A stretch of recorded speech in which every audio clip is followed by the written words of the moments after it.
Social media played a huge part in the 2016 election. It was used to get the message out for then candidate Trump and to spread false information.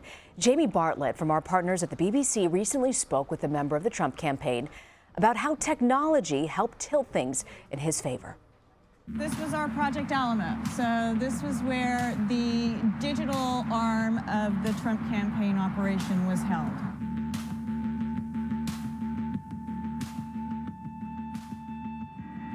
So, why is it called Project Alamo? It was called Project Alamo based on the data, actually. That was Cambridge Analytica. They came out with the Alamo data set, right?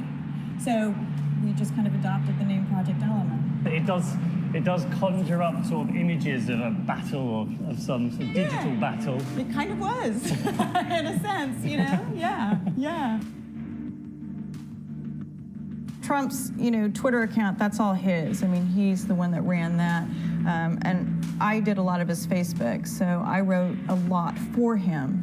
I kind of channeled Mr. Trump. And how do you possibly write a post on Facebook like Donald Trump? Believe me, a lot of believe me's, a lot of alsos, a lot of berries, actually, he was really wonderful to write for, just because it was so refreshing. It was so authentic.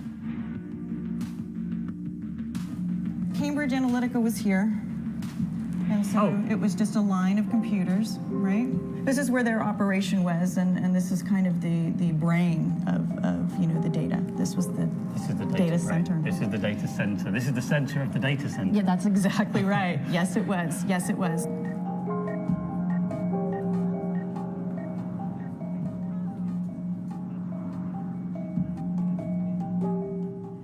We got to target this state, we got to target that state, or this universe, or whatever. So that's what they were doing. They were gathering all the data.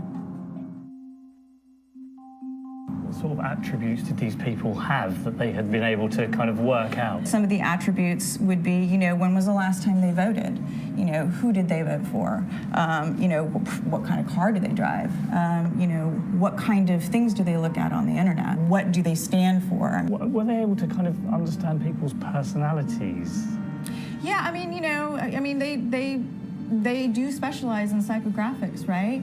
But based on personal interests and based on what they, a person cares for and what, means something to them, they were able to extract, and then we were able to target. So how would they know that? Within that, how would they know that?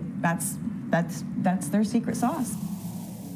I mean, what were Facebook and Google and YouTube people actually doing here? Why were they here? They were helping us, they were basically our kind of hands-on partners as far as, being able to utilize the platform as effectively as possible.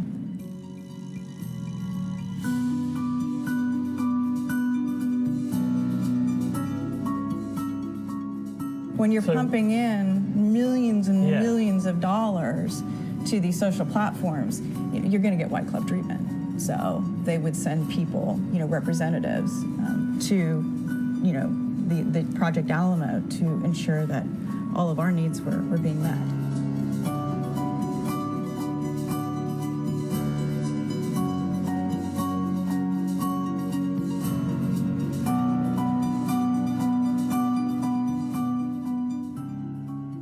This universe right here, that Cambridge Analytica, they've collected data and they have identified as working mothers that are concerned about childcare. And childcare, obviously, that's not going to be like a war-ridden, destructive ad, right? That's more kind of warm and fuzzy, and this is what Trump's going to do for you.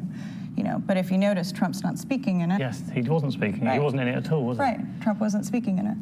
That audience there, we wanted a softer approach. So this is the type of approach that we would take. It wasn't uncommon to have about 35 to 45,000 iterations of these types of ads every day, right? Sometimes a red button would work better or a blue button would work better.